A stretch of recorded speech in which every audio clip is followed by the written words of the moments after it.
Hello friends, இந்த வீடியோவில் என்ன பார்க்க போகிறோன்னா, ஃபஸ்ட்டு ஐயனார் துணை அப்படிங்கிற சீரியலில் என்ன போட போகிறாங்க பார்க்க போகிறோம்.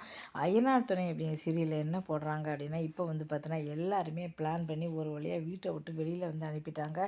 இப்போ வந்து நிலா வந்து பாம்பு வந்தது சொன்னாங்க. உடனே சரி அப்போ ஜன்னலை வந்து நம்ம மூடிடலாம், ஜன்னலே வேண்டாம் அப்படின்னு சொல்லிட்டு ஜன்னலை மூட வராங்க. அப்போ தான் அவள் அண்ணன் வந்து வந்துடுறாரு. நடேசனோட அண்ணன் வந்து வேணே வந்து பிரச்சனை பண்ணிடுறாங்க. அப்புறம் வந்து பார்த்தீங்கன்னா ஒருத்தருக்கு ஒருத்தர் சண்டை வந்ததுனால இவ போலீஸை கூட்டின்னு வந்துடுறாங்க. இப்போ இந்த இந்த வீட்டில் வந்து ஏற்கனவே கேஸ் நடந்துக்கிட்டு இருக்குது, எந்த ரிப்பேரும் பண்ணக்கூடாது, அப்படியே அவங்க ரிப்பேர் பண்ணினோம் அப்படின்னா வீட்டை போட்டு சீல் பண்ணலாம் அப்படின்னு சொல்கிறாங்க. உடனே நடேசன் வீட்டுக்குள்ளே போய் உட்காந்தாரு. இன்றைக்கி நான் வீட்டை காலி பண்ண மாட்டேன், எங்கள் அப்பா எனக்காக கொடுத்த வீடு அப்படின்னு சொல்கிறாங்க. அவங்க 2 பேரும் பயங்கர பிரச்சனை பண்ணி ஆமாம் பெருசாக சொல்லிட்டா 2 பேரும் எப்படியா வீட்டை விட்டு பெரிய பிரச்சனை பண்ணுறாங்க. அதுக்கப்புறம் எல்லாருமே சேர்ந்து பேக் எல்லாம் வெளியில் எடுத்து சீக்கிரம் உங்கள் ட்ரெஸ்ஸை இதெல்லாம் எடுத்துக்கிறீங்களா இல்லை நான் சீல் போட வாங்குறாங்க. உடனே எல்லோரும் தங்களுடைய ட்ரெஸ் அதெல்லாம் எடுத்து வெளியில் கொண்டு வைக்கிறாங்க. அந்த சமயம் நிலா ஆஃபீஸ்லேருந்து வராங்க. ஐயோ என்ன ஆச்சு அப்படி சொல்கிறாங்க.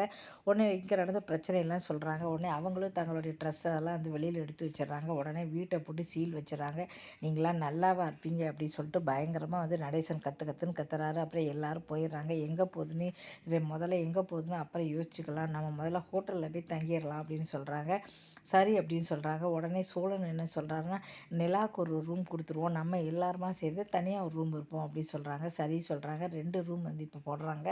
இப்போ வந்து அங்கே தங்கிப்போ இதுதான் வேறு வழியே கிடையாதுன்னு சொல்கிறாங்க. இப்போ எல்லாருமே வந்து நடுத்தருக்கு வந்துட்டாங்கன்னு சொல்லலாம். இப்போ வந்து பாம்பு வந்ததுனால ஒரு பிரச்சனை, நிலா கத்தினதால இப்போ பெரிய பிரச்சனை வந்து ஆயிடுச்சு. இதுக்கப்புறம் என்னென்ன பிரச்சனைகள் வரப்போகுது தெரியல.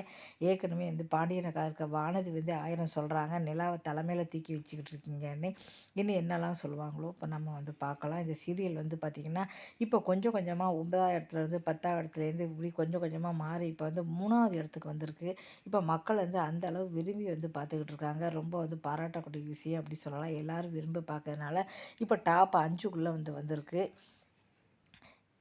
இதுக்கப்புறம் அடுத்து சிறகடிக்க ஆசை சீரியல் பார்ப்போம். சிறகடிக்க ஆசை அப்படிங்கிற சீரியலில் என்ன போடுறாங்க பார்க்க போகிறோம். இந்த சீரியலில் இப்போ மிகப்பெரிய ஒரு ப்ராப்ளம்னு சொல்லலாம். இந்த சீரியலில் என்ன பிரச்சனை அப்படின்னா, இப்போ வந்து பார்த்திங்கன்னா இப்போவும் வந்து பார்த்தீங்கன்னா பிரச்சனையில் என்ன அது அப்படின்னா வந்து பார்த்திங்கன்னா, உங்களுக்கு வந்து பார்த்தீங்கன்னா ரோகிணி வந்து பிளான் பண்ணியிருக்காங்க. மனோஜ் எப்போவுமே நம்ம கூடவே இருக்கணும் அப்படின்னு சொல்லி மனோஜ் வந்து பிளான் பண்ணிக்கிட்டு இருக்காங்க. இப்போ வந்து பார்த்திங்கன்னா என்ன ஆகுதுன்னா, மனோஜ் வந்து ஒரு பக்கம் இப்போ வந்து ரோகிணி வந்து வெறுக்க ஆரம்பிச்சிட்டா. உண்மையான கூட வந்து தெரிஞ்சு போச்சு. இப்போ வந்து கையெழுத்து போடணும்னு சொல்லி நம்ம வீடு அடமானம் வைக்கணும்னு சொல்லி 3 பேருமே இப்போ விஜயா வந்து மனோஜ்கிட்ட சொல்கிறாரு. இப்போ கையெழுத்து எப்படி இருக்கணும் உனக்கு எப்படி தெரியுங்கிறாரு. உடனே நேராக போய் அப்போ நான் பேங்க்கில் வந்து புதுசாக வந்து ஓப்பன் பண்ணணும், எனக்கு கையெழுத்து போடுங்க அப்படிங்கிறாரு. அப்பா வந்து சந்தேகப்பட்டு கையெழுத்து போட போகிறாரு. உடனே மீனா தும்புறாங்க. ஐயோ அபசகுணமாக இருக்கே அப்படிங்கிறாரு. அதெல்லாம் ஒன்றும் இல்லைப்பா கையெழுத்து போடுங்கிறாரு. பேனா எழுதாமல் போகுது. சரி இதாங்க வேறு பேனா தரேன்னு சொல்கிறாங்க. வேறு பேனா கொடுக்குறாங்க. அதை வச்சு எழுத போகிறாங்க. அப்புறம் நேராக ரூம் கதவு சாத்திரம் அந்த கையெழுத்து போடுற மாதிரியே அப்பா கையெழுத்து மாதிரியே போட்டு போட்டு போட்டு போட்டு ப்ராக்டிஸ் பண்ணி அந்த பேப்பரை சுற்றி சுற்றி போடுறாரு. அப்புறம் அது எல்லாத்தையும் குப்பையில் கொண்டு போட்டு போயிடுறாரு. அப்போ தான் என்ன குப்பையில் இவ்வளோ பேப்பர் கிடக்கு, கீழே ஏன் பேப்பர் கிடக்க பிரிக்க போகிறாரு முத்து. அப்போ தான் வந்து அவசரமாக கால் வந்து செல்வம் வந்து கால் பண்ணுறாரு. சரி வரேன் அப்படின்னு சொல்லிட்டு ஜஸ்ட்டு மிஸ்ஸுன்னு சொல்லலாம். உடனே அவர் வந்து வெளியில் முத்து வந்து போயிடுறாரு. அதுக்கப்புறம் இங்கே வந்து காட்டுறாங்க. நேராக வந்து மனோஜ் அந்த கையெழுத்தை போட்டு போட்டு பழகிக்கிறாரு. இப்போ மிகப்பெரிய பிரச்சனை வந்து போகாது. இங்கே ரோகிணி வந்து கிறிஸுக்கு காய்ச்சல் அப்படின்னு சொல்லி பண்ணிக்கிட்டு இருக்காங்க. சிந்தாமணி கால் பண்ணுறாங்க. நீ வீட்டிலேயே இரு, நான் டாக்டர், நீ கார்லாம் புக் பண்ணடா, டாக்டரை நான் வீட்டுக்கே கூட்டிகிட்டு வரேன் அப்படின்னு சொல்கிறாங்க. சரி அப்படின்னு சொல்கிறாங்க. எப்படியாவது அதுக்கப்புறம் என்னாச்சு அப்படின்னா வந்து பார்த்திங்கன்னா, அதுக்கப்புறம் வந்து பார்த்தீங்கன்னா, சரி நானே வந்து நீ காட்டுறேன், நீ கவலைப்படாதேன்னு சொல்லி உங்கள் மனோஜ் எப்படியாவது வழிக்கு கொண்டு வந்து பாரு, இல்லைன்னா அவங்க விஜயா வந்து லேசுப்பட்டவ கிடையாது, வேறு யாரையும் பார்த்து உனக்கு கல்யாணம் பண்ணி வச்சுருவாங்க. அதனால் மனோஜ் அவன் வழிக்கு கொண்டு அவன் என் பேச்சே கேட்க மாட்டேங்கிறாரு. அவள் அப்படி தான் செய்வான்.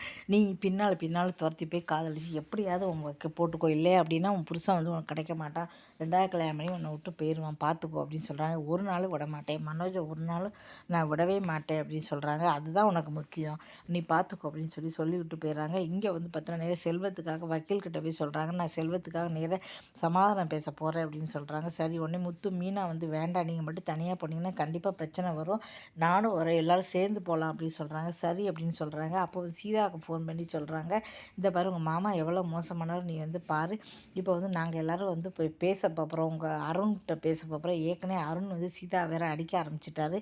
இதுக்கப்புறம் வந்து பார்த்தோன்னா கண்டிப்பாக அந்த பிரச்சனை வந்து அவர் வந்து சொல்ல முடியாது. இதே மாதிரி வேண்டாம், டைவர்ஸ் பண்ண கூட முயற்சி பண்ணலாம், அந்தளவு விருப்பம் வந்துருச்சு இவங்களுக்குள்ளேயே. இப்போ பிரச்சனை வந்துருச்சு. இதுக்கப்புறம் என்ன நடக்க போகுது அப்படிங்கிறத பார்க்கலாம். 2 சீரியலுமே முன்னணியில் இருக்குதுன்னு சொல்லலாம். இப்போ 3வது இடத்துல ஐயனார் துணையும், 4வது இடத்துல சிறகடிக்க ஆசை இருக்குது. 2ம் போட்டி போட்டுட்டு இருக்குது. இந்த வாரம் டிஆர்பியில் 5க்குள்ளேயே 2 வந்து இருக்குது. விஜய் டிவில இன்னும் 2 சீரியல் வந்து இருக்கு. அது எல்லாருக்குமே இது தெரியும். சின்னமர்கள், பாண்டியன் ஸ்டோர் அந்த 2 சீரியலும் வந்து பார்த்திங்கன்னா, இப்போ வந்து பார்த்திங்கன்னா 8வது, 7வது இடத்துல இருக்குது. நல்லா எல்லா சீரியலுமே இப்போ வந்து வர வர கொஞ்சம் முன்னேறிட்டு வருது. மக்கள் வந்து விரும்பி பார்த்துருக்காங்க. நான் போடுற சீரியல் ரிவ்யூலாம் தயவுசெய்து பார்த்து ஆதரவு கொடுங்க. நன்றி, வணக்கம். நான் அப்புறம் தான் என்னால் மானிட்டைசேஷன் வந்து பண்ண முடியும். ஃபஸ்ட்டு இந்த எல்லாமே டெலீட் பண்ணிட்டேன். நன்றி, வணக்கம்.